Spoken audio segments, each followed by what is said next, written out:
Emmanuel Macron sous le feu des critiques après plusieurs propos polémiques, Maëlle. Des déclarations jugées racistes, sexistes ou homophobes attribuées au président de la République par le journal Le Monde. Et cet échange tendu avec des habitants de Mayotte hier, au cours duquel Emmanuel Macron s'est quelque peu emporté. Maï-Hélène Trémollet, quels sont ces mots reprochés au chef de l'État ? En bras de chemise, sous tension, le visage rouge de colère, Emmanuel Macron perd ses moyens.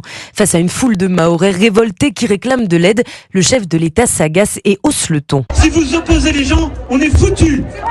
Parce que si c'était pas la France, pour vous dire, vous seriez 10 000 fois plus dans la merde.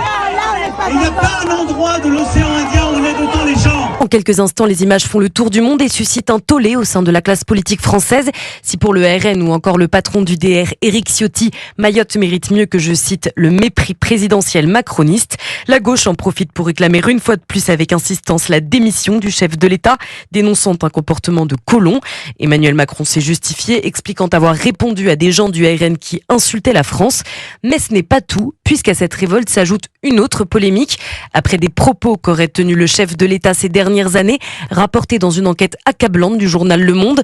Des propos homophobes, comme je cite la cage aux folles, mais aussi des propos racistes, avec l'emploi du terme Mamadou.